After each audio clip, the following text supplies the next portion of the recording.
সাপের আতঙ্ক শহরে। আবারও শহরে সাপের আতঙ্ক, তবে এবার জাত গোখরো বা কেউটে নয়। দেখা মিলেছে এক বিশাল আকৃতির দারাস সাপের। ঘটনাটি ঘটেছে রবিবার দক্ষিণ দিনাজপুর জেলার তপন ব্লকের নকরাকুড়ি এলাকায়।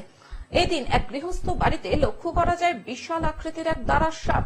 বিশাল আকৃতির হওয়ায় আতঙ্ক ছড়িয়ে পড়ে গৃহস্থ বাড়িতে। খবর দেওয়া হয় Dakshin Dinajpur snake and animals protection সমিতিকে। এমনি সাপ দেখতে পেয়েছিলাম, কিন্তু আজকে দেখতে পেলাম যে এটা সাপ। তো এটার জন্য কি আপনারা কি হচ্ছে আতঙ্কে ছিলেন?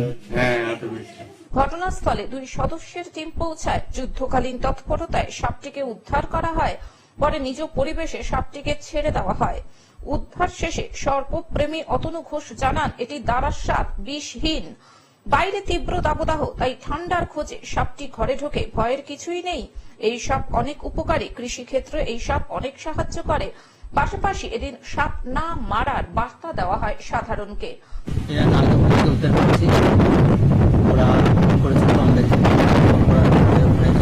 ওরা তো কালকে রাতবেলা সাপটা বেরোয়েছিল, তো কালকে রাতবেলা যাওয়া যায়নি। সকালে গিয়ে ওটা দাবার সাপ, ওই সাপের কোনো বিষ নেই। ওই সাপটাকে উদ্ধার করে আমরা তাকে ছেড়ে দিই। বালুরঘাট থেকে জয়দীপ মৈত্রের রিপোর্ট, গ্লোব নিউজ। এখন থেকে গ্লোব টিভি দেখুন আপনার স্মার্টফোনেও। গুগল প্লে স্টোর অথবা অ্যাপল স্টোর থেকে ডাউনলোড করুন গ্লোব টিভি লাইভ অ্যাপ। এছাড়াও জিও টিভি অ্যাপ থেকেও দেখুন গ্লোব টিভি লাইভ।